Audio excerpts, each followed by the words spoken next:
What if everything you've been told about the king of the jungle is wrong? For generations, we've heard the same story. The lion is the king. Movies tell us, books tell us, television tells us. But there's one question almost nobody asks. How can the lion be the king of the jungle if lions don't even live in the jungle? Today, we're going on a journey through African wildlife, history, and culture to uncover a surprising truth that many people have never considered. And before we begin, subscribe to Africa Junior and turn on notifications because we're uncovering fascinating stories about Africa, Cameroon, history, culture, and forgotten truths that most people never learn in school. Let's begin. Imagine yourself walking through an ancient African forest thousands of years ago. The air is thick, the trees tower overhead. Every sound matters.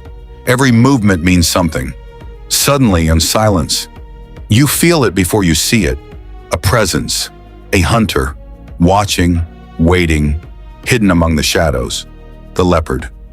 Unlike the lion, the leopard does not announce its arrival. It doesn't roar across the landscape. It doesn't depend on a pride. It moves alone, silent, patient, precise. In many ways, the leopard is the perfect predator. It can climb trees carrying prey heavier than its own body. It can hunt during the day. It can hunt at night. It can survive in forests, mountains, grasslands, and even near human settlements. Where other animals struggle, the leopard adapts. Where others dominate through strength, the leopard succeeds through intelligence. And this is where our story becomes even more interesting, because many African societies recognize these qualities long before modern wildlife documentaries existed. Across Africa, kings, chiefs, warriors, and royal families adopted the leopard as a symbol of authority. Why? Because leadership was not always associated with brute force.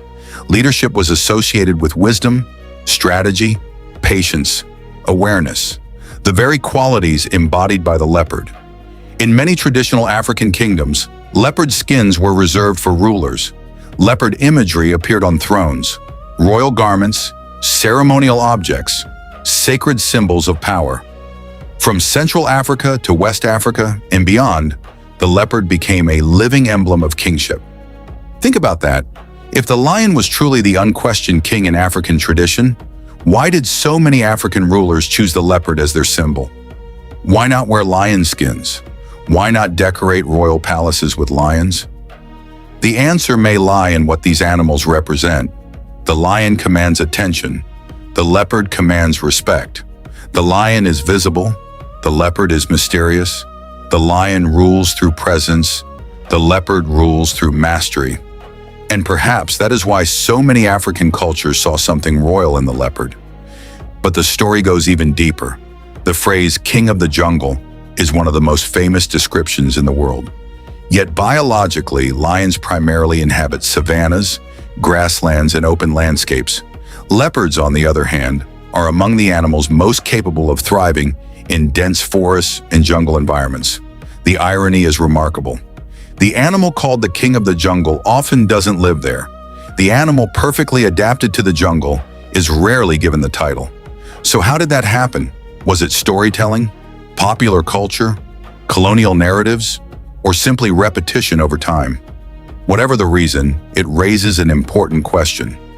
How many other ideas do we accept without ever questioning them? And perhaps that is the real lesson of the leopard. The most powerful things are not always the loudest. The most capable leaders are not always the most visible. The greatest strength is not always found in force. Sometimes it is found in patience, intelligence, adaptability, and quiet confidence. The qualities that made the leopard one of the most respected animals in African history. Now I want to hear from you. Do you think the lion deserves the title of king of the jungle?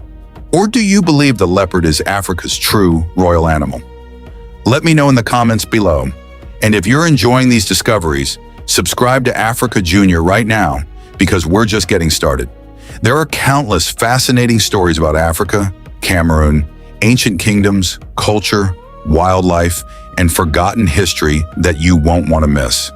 The next story might completely change the way you see Africa. Until next time, keep questioning, keep learning, and keep discovering the untold stories of our continent.